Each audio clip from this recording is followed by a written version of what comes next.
Good morning बच्चों। अब special cases के बारे में जानते हैं। ठीक है, इससे पहले जो हमने ट्रायंगल ऑफ वेक्टर एडिशन का एनालिटिकल ट्रीटमेंट किया था, जिसमें ट्रायंगल का और पैरेललोग्राम दोनों सेम ही थे, सिर्फ फिगर में चेंजिंग थी। तो अब उसके स्पेशल केसेस हम देख रहे हैं। इसमें हमने ये कहा आपको कि if two vectors, vector A and vector B, are acting along the same direction, मतलब कि vector A and vector B are parallel, तो थीटा क्या हो जाएगा अपना 0 डिग्री।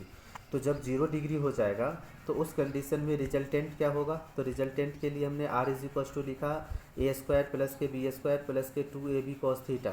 थीटा की जगह हम 0 पुट कर दिए और कॉस 0 की वैल्यू होती है 1, तो ये हो गया 1, तो root under A square plus के B square plus 2ab cos 2ab हो जाएगा। तो ये क्या हो गया, A plus B of whole square.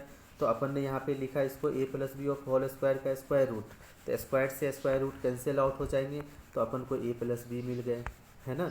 तो अपन यही कहेंगे कि जब पैरेलल हो कोई दो वेक्टर्स, तो उसका रिजल्टेंट जो मैग्नीट्यूड वैल्यू है, उन दोनों की वैल्यू को अपन क्या करेंगे, टू वेक्टर्स को सेम डायरेक्शन में है तो वो दोनों क्या करेगा, ऐड हो जाएगा। ठीक है, उसके बाद अपन कहते हैं second number, if the vectors A and B are anti parallel, opposite direction में है, तो कॉस 1 यहाँ पे 80 पुट कर देंगे, तो R is equal to A square plus B square plus के 2ab कॉस 180 डिग्री। कॉस 180 की वैल्यू -1 है, यहाँ पे -1 पुट करेंगे तो ये A square plus B square minus के 2ab का फॉर्म बन जाएगा। तो ये A minus B of whole square का स्क्वायर रूट हो गया, तो स्क्वायर रूट से रूट खत्म, तो अपन को मिल गया ए माइनस बी, तो यहाँ पे ए माइनस बी से, तो resultant is equal to the positive difference between magnitudes of the two vectors and X along the direction of bigger vector. ठीक है, क्योंकि ए अपन को ज़्यादा है इसीलिए अपन एक ही डायरेक्शन में ही वो मूव कर जाएगा। ठीक है, थर्ड नंबर केस में हम ये कह रहे हैं कि अगर दोनों वेक्टर्स एक दूसरे के राइट एंगल ट्रेंगल्स पे है, मतलब कि राइट एंगल्स पे है, थीटा 90 डिग्री हो गई, है ना। तो आर इज इक्वल टू अपन कहेंगे root under A square plus B square plus 2ab cos 90, तो कॉस 90 की वैल्यू तो 0 होती है, तो ये क्या करेगा, अपन को 0 कर देगा 2ab को, कॉस को, तो अपन यहाँ से कह देंगे सिर्फ root under A square plus B square हो जाएगा। और इस केस में हम डायरेक्शन को इंट्रोड्यूस करेंगे, तो इस डायरेक्शन के लिए अपन क्या करेंगे, साइन 90 की वैल्यू 1 होती है, तो बी साइन 90, तो बी आपको नीचे में कॉस 90 पुट कर देंगे तो ये तो 0 हो जाएगा, तो अपन को सिर्फ बी अपोन में ए बच जाएगा। और इसी में हम बीटा को क्या करेंगे, टेन इनवर्स के फॉर्म्स में बी अपोन में ए इसको लिख देंगे। ठीक है बच्चों, इसको ध्यान में रखिए आप लोग। इस पे हम क्या करते हैं, थोड़े एक दो क्वेश्चंस को इंट्रोड्यूस कर रहे हैं। क्वेश्चन को ध्यान से आप लोग देखेंगे। इसमें हमने लिखा है कि two vectors both equal in magnitude have their resultant equal in magnitude of either, find the angle between the two vectors. दूसरे लैंग्वेज में इसी को अपन कहते हैं कि two equal forces have resultant equal to either, what is the inclination between them. ठीक है, तो जैसे हमने कहा कि पी क्यू एंड आर ये तीनों सेम है, तो अपन आर इज इक्वल टू अपन क्या कहेंगे, root under p square plus q square plus के 2pq कॉस थीटा, जो हम रिजल्टेंट के लिए यूज़ करते थे। वहाँ पे ए बी था, यहाँ पे पी क्यू है, इससे कोई फ़र्क नहीं पड़ेगा। तो यहाँ पे हमने क्या कहा कि root under p square plus q square plus के 2pq कॉस थीटा, तो यहाँ से पी को सब्जेक्ट बनाएंगे, क्योंकि हम सभी बराबर कह रहे हैं, तो एक पी का ही टर्म ले लें, चाहे एक क्यू का ही टर्म ले लेंगे, चाहे एक आर का ही टर्म ले लेंगे, कोई भी ले सकते हो। तो हमने यहाँ पे पी को ही लिया है, तो पी इज इक्वल टू हमने लिखा इसको root under p square plus के पी स्क्वायर प्लस के 2pp कॉस थीटा, तो ये भी पी स्क्वायर हो जाएगा। तो इसमें अपन को क्या मिला, अब इसको दोनों तरफ स्क्वायर किया तो ये पी स्क्वायर हो गया, इसका स्क्वायर रूट कैंसिल आउट हो गया, तो ये P square plus P square 2p square हो गया, इधर भी 2p स्क्वायर है, तो 2p स्क्वायर को हमने इसमें से कॉमन ले लिया, तो ये हो गया 1 प्लस के कॉस थीटा।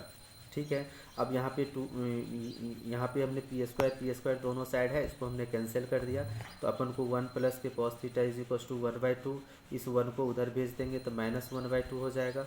तो कॉस -1/2 कॉस में कितनी डिग्री की वैल्यू होती है, तो वो होती है कॉस 120 की वैल्यू, तो इसलिए हमने वहाँ से कॉस को रिमूव कर दिया, तो थीटा इज इक्वल टू हमारा हो गया 120 डिग्री। तो अपन ये कह देंगे कि पी एंड क्यू के बीच का जो इंक्लिनेशन है वो 120 डिग्री का इंक्लिनेशन है। ठीक है, बस यही ध्यान रखना है आपको। फिर एक क्वेश्चन अपन देखते हैं, जिसमें हमने लिखा है कि two forces whose magnitudes are in the ratio of 3:5। दो फोर्सेस हैं, उसके मैग्नीट्यूड का रेशियो आपको 3:5 है। जैसे ए बी ले लीजिए, पी क्यू ले लीजिए, ठीक है, वो 3:5 के रेशियो में आपको दे रखा है। अब कहता है कि give a resultant of 35 Newton, और इन दोनों जो फोर्स का जो रेशियो है, ठीक है, उसका जो रिजल्टेंट है वो 35 न्यूटन है। तो आपसे कह रहा है कि if the angle of inclination be 60 degree, angle of inclination is 60 degree, theta 60 degree है, ठीक है। तो calculate the magnitude of each force, तो उसका ईच फोर्स क्या होगा। तो अपन ने पहले तो रेशियो को हटाया, लेट कर लेंगे कि x जो है इस रेशियो के अंदर इन्वॉल्व है, तो इसीलिए हमने p इज इक्वस टू लिखा 3x, q is equals to लिखा 5x न्यूटन, ठीक है। तो r अपना 35 न्यूटन है, थीटा 60 डिग्री है, तो अपन x की वैल्यू तो निकाल ही सकते हैं। डायरेक्ट अपन रिजल्टेंट वाले फॉर्मूले में वैल्यूज़ को पुट करेंगे और इसको कैलकुलेट करेंगे। तो r इज इक्वस टू हमने लिखा है √p² प्लस q² प्लस के 2pq cos थीटा, ठीक है। अब पी क्यू आर सब की वैल्यू है आपके पास, थीटा की वैल्यू है, सब की वैल्यू पुट कीजिए इसमें। तो आर की वैल्यू 35 किया, पी की वैल्यू 3x, क्यू की वैल्यू 5x, ठीक है। उसके बाद अपन ने 2pq, पी की फिर 3x, 5x और थीटा अपन ने 60 डिग्री पुट कर दिया। तो इसको अपन सॉल्व कर लिया। सॉल्व करने के बाद अपन को यहाँ पे 7x आ गया, 7x इज इक्वस टू 35, तो x इज इक्वस टू 35 अपन में 7, तो अपन को ये 5 मिल गया x की वैल्यू। तो अपन p निकाल लिए और q निकाल लिए, यही दोनों फोर्सेस आपसे पूछ रहा था, ठीक है। तो इसको ध्यान में बिल्कुल अच्छे तरीके से रखना है। इसमें एनसीईआरटी के जो है क्वेश्चंस आपको बच्चों घर पे ज़्यादा से ज़्यादा कीजिए। जितना ज़्यादा आप एनसीईआरटी के क्वेश्चंस को सॉल्व कर लेंगे उतना ज़्यादा आपके लिए फ़ायदेमंद रहेगा, ठीक है। और जो भी क्वेरी आते हैं उसको पूछना है आपको, भी लाइव क्लासेस में भी आप लोग प्रॉपर तरीके से आइए और उसको पूछिए, ठीक है। फिर एक क्वेश्चन अपन देखो, ध्यान से सुनो इस क्वेश्चन को। इसमें अपन को कहता है कि on a certain day rain was falling vertically with the speed of 35 metre per second, ठीक है। रेन फॉलिंग हो रही है, मतलब बरसात हो रही है, जिसमें उसकी जो स्पीड है रेन ड्रॉप्स की वो आपको दे रखी है 35 मीटर पर सेकेंड, ठीक है। अब अपन को कहता है कि a wind started blowing after some time. अब कुछ समय के बाद क्या करती है कि विंड भी फ्लो होने लगती है, और विंड के फ्लो होने की स्पीड आपको दे रखा है of 12 metre per second in east to west direction. मतलब कि विंड जो फ्लो हो रही है उसका डायरेक्शन आपको बता दिया है और उसकी स्पीड भी आपको दे दिया है, ठीक है। उसकी डायरेक्शन अपन को दे रखा है ईस्ट टू वेस्ट डायरेक्शंस में, और उसकी स्पीड जो है वो 12 मीटर पर सेकेंड की स्पीड से चल रही है। अब कहता है in which direction should a boy waiting at a bus step holds his umbrella, ठीक है। अब एक बच्चा है, एक लड़का है जो बस स्टैंड पे खड़ा है, ठीक है, और वो अम्ब्रेला को अब किस डायरेक्शंस में होल्ड करके रखेगा कि उसके ऊपर पानी ड्रॉप या रेन ड्रॉप फॉल नहीं हो, ठीक है। तो ये चीज़ें अपन को, फिर से मैं क्वेश्चन को रिपीट कर रहा हूँ। कोई रेनी डे का एक सीजन है, उस सीजन के अंदर रेन फॉलिंग हो रही है, उसकी स्पीड दे रखा है 35 मीटर पर सेकेंड, रेन जो फॉलिंग हो रही है। और उसी में क्या होता है, कुछ आफ्टर सम टाइम एक विंड जो है वो स्टार्ट हो जाती है, फ्लो होना स्टार्ट हो जाती है, और वो जो ब्लोइंग हो रही है उसकी स्पीड है 12 मीटर पर सेकेंड, और उसका डायरेक्शन है ईस्ट टू वेस्ट। तो एक लड़का है जो बस स्टैंड के ऊपर खड़ा है, तो वो एक अम्ब्रेला को किस डायरेक्शन में इंक्लाइन करेगा कि वो उसके ऊपर रेन ड्रॉप्स फॉल ना हो, बचेगा वो, है ना। तो इसके लिए हम देखें क्या करते हैं। तो वेलोसिटी ऑफ रेन अपन को दे रखा है 35 metre per second, velocity of wind जो है वो अपन को दे रखा है 12 metre per second east to waste, ये वर्टिकली डाउनवर्ड है। इसी चीज़ को हम क्या करते हैं, पहले फिगर देखते हैं, फिगर बनाते हैं। तो जैसे वर्टिकल से यहाँ पे अपन देखो, वर्टिकल नीचे है तो ये रेन ड्रॉप्स फॉलिंग हो रही है वर्टिकली डाउनवर्ड के लिए, ये भी आर हो गया वेलोसिटी, ठीक है। उसके बाद एक विंड फ्लो है, वो ईस्ट वेस्ट की ओर जा रहा है, तो उसका डायरेक्शन ये हो गया। तो इन दोनों का रिजल्टेंट कौन हो जाएगा, ये भी ओ सी वैक्टर, ठीक है। अब यहाँ पे हम क्या देख रहे हैं कि यहाँ पे जो अम्ब्रेला लगाएगा तो वो तो इसी डायरेक्शन में लगाएगा ताकि रेनफॉल ना हो, क्योंकि रिजल्टेंट वाले कंडीशन को तो यही जस्टिफाई करेगा। तो जितना एंगल ये थीटा क्रिएट कर रहा है रिजल्टेंट वी आर के साथ, vertical velocity of rain drops के साथ, ठीक है, उतना ही एंगल वो क्या करेगा, अम्ब्रेला लगाएगा ताकि वो उसके ऊपर रेन ड्रॉप्स फॉल ना हो। तो ये फिगर अपन ध्यान में रखेंगे बच्चों।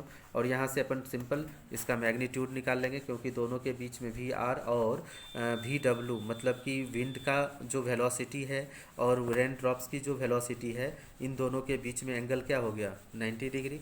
तो इसीलिए हम यहाँ पे रिजल्टेंट का जो केस लिया वी इज इक्वल टू अपन क्या कहेंगे root under v r square plus के वी डब्ल्यू स्क्वायर, मतलब कि रेन ड्रॉप्स थे, इस दोनों की वैल्यू को यूज़ करके इतना 37 मीटर पर सेकेंड आ जाएगा। डायरेक्शन अपन यहाँ पे कह देंगे तो थीटा 90 डिग्री 19 डिग्री का। तो आप लोग क्या करना, जैसे ये थीटा का जो वैल्यू इसने टेन इन्वर्स लिया है ना, तो ये आप लोग टेन इन्वर्स तक ही छोड़ देना, क्योंकि इसके बाद वाली वैल्यू जो है वो कैलकुलेटर से फाइंड आउट होती है, तो वो आपके रेंज में है नहीं। तो आप लोग क्या करोगे, मतलब कि tan theta is equal to A C upon में ओ ए कर देंगे, तो यही वी डब्ल्यू अपोन में वी आर हो जाएगा इज इक्वल टू 12 अपोन में 35।